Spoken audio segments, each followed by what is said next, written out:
ఉన్నాము అని ఏకగ్రీవ తీర్మానం చేయాలన్న ఆలోచనతోటే ఈరోజు మేము ఈ సభలో పూర్తిగా మేము సహకరించి మీ ఆదేశాల మేరకు ఈ సభలో మేము ముందుకు వెళ్తున్నాం అధ్యక్ష. అందుకే అధ్యక్ష, కేంద్ర ప్రభుత్వానికి విస్పష్టంగా మా నిర్ణయం, మా నిరసన తెలుపదలుచుకున్నాం అధ్యక్ష. అందుకే మీ ద్వారా సభ్యుల అనుమతి ద్వారా 27 తారీఖు నాడు ప్రధానమంత్రి నేతృత్వంలో నీతి ఆయోగ్ చైర్మన్ వచ్చేసి ప్రధానమంత్రి నరేంద్ర మోడీ గారి నేతృత్వంలో 27 తారీఖు నాడు నీతి ఆయోగ్ సమావేశం జరుగుతుంది. తెలంగాణ రాష్ట్ర హక్కులకు భంగం కలిగించినందుకు, తెలంగాణకు రావాల్సిన నిధులను విడుదల చేయనందుకు, తెలంగాణ రాష్ట్రానికి ఇవ్వవలసిన అనుమతులు ఇవ్వనందుకు నీతి ఆయోగ్ సమావేశాన్ని తెలంగాణ రాష్ట్ర ముఖ్యమంత్రిగా బహిష్కరిస్తున్నాము. ఈ బహిష్కరణను సభ మొత్తం ఏకగ్రీవంగా ఆమోదించాలని తమరి ద్వారా నేను విజ్ఞప్తి చేస్తున్నా అధ్యక్ష.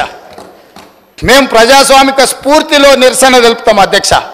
మేము ఏది పడితే అది మాట్లాడి, ఎంత వస్తే అంత మాట్లాడి తర్వాత కాదు కూడదని మాట్లాడే విధానం మాకు లేదు అధ్యక్ష. అందుకే నిర్దిష్టంగా విస్పష్టంగా తెలంగాణ రాష్ట్ర ప్రభుత్వం కేంద్ర ప్రభుత్వానికి నిరసన తెలుపదలుచుకున్నది. నిరసనలో మొదటి భాగంగా 27 తారీఖు నాడు జరగబోయే ప్రధానమంత్రి నేతృత్వంలో జరిగే నీతి ఆయోగ్ సమావేశాన్ని తెలంగాణ రాష్ట్ర ప్రభుత్వం, తెలంగాణ ముఖ్యమంత్రిగా బహిష్కరిస్తున్నాం. ఇది మా స్పష్టమైన నిర్ణయం అధ్యక్ష. ఈలోపు కేంద్ర ప్రభుత్వం ఆలోచన చేసుకొని సవరించిన బడ్జెట్లో అయినా తెలంగాణకు న్యాయం చేస్తామని, తెలంగాణకు బయ్యారం ఉక్కు కర్మాగారం ఇవ్వాలని, తెలంగాణకు రైల్వే కోచ్ ఫ్యాక్టరీ నిర్మించాలని, తెలంగాణకు ఐటీఐఆర్ కారిడార్ని తిరిగి పునరుద్ధరించాలని, పాలమూరు రంగారెడ్డి ఎత్తిపోతల ప్రాజెక్టుకు PMKSYలో అనుమతి ఇవ్వాలని, ఎన్టీపీసీ ద్వారా 4000 మెగావాట్ల ప్రాజెక్టు సంబంధించి బ్యాలెన్స్ 2400 మెగావాట్లు నిర్మించాలని, గిరిజన యూనివర్సిటీని పూర్తి స్థాయిలో ప్రారంభించాలని వీటన్నిటిని కూడా మేము డిమాండ్ చేస్తున్నాం. వీటి మీద పార్లమెంట్లో ప్రధానమంత్రి నుంచి ఒక స్పష్టమైన ప్రకటన రావాలని కోరుకుంటున్నాం అధ్యక్ష.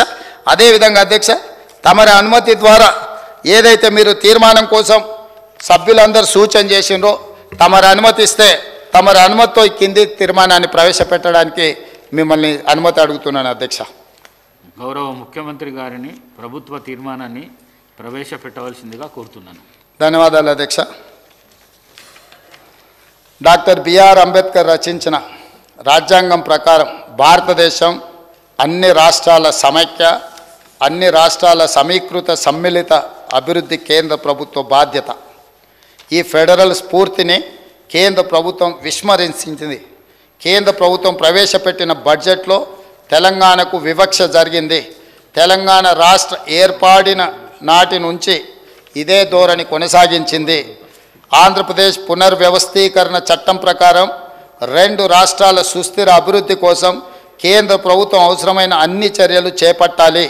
కానీ విభజన చట్టంలో పొందుపరిచిన హామీలను అమలు చేయడంలో కేంద్ర ప్రభుత్వం విఫలమైంది. పార్లమెంటులో చేసిన విభజన చట్టంలో పొందుపరిచిన హామీలు ఇప్పటికీ అమలు కాకపోవటం తెలంగాణ ప్రగతిపై తీవ్రమైన ప్రభావం చూపింది. తెలంగాణ ప్రజాప్రభుత్వం ఏర్పడిన తర్వాత ముఖ్యమంత్రిగా నేను మరియు రాష్ట్ర మంత్రులు పలు దఫాలుగా ప్రధానమంత్రిని, ఇతర కేంద్ర మంత్రులను కలిసి వివిధ విజ్ఞప్తులు చేశాము.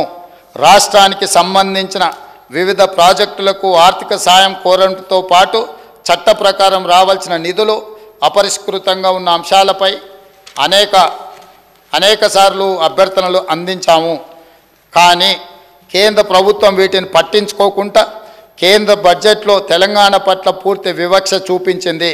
అందుకే తెలంగాణ రాష్ట్ర పట్ల కేంద్రం అనుసరించిన తీరుపై ఈ సభ తీవ్ర అసంతృప్తిని, నిరసనను తెలియజేస్తున్నది. ప్రస్తుతం కొనసాగుతున్న బడ్జెట్ చర్చల్లోనే కేంద్ర బడ్జెట్కు సవరణలు చేసి తెలంగాణ రాష్ట్రానికి న్యాయం జరిగేట్టు తగిన చర్యలు తీసుకోవాలని ఈ సభ, ఈ ప్రభుత్వం డిమాండ్ చేస్తుంది. ఈ తీర్మానాన్ని సభ్యులందరూ పార్టీలకు అతీతంగా చప్పట్ల ద్వారా మీరందరూ ఆమోదం తెలపండి. తదుపరి కార్యాచరణ మళ్ళీ మనం అందరం కూడా చర్చించుకొని కేంద్ర ప్రభుత్వం మీద ఒత్తిడి తీసుకొచ్చి మన హక్కులను సాధించుకుందామని తమరి అనుమతితో ఈ తీర్మానాన్ని ప్రతిపాదిస్తున్నాను అధ్యక్ష. Resolution mood. The question is that the government resolution is before the House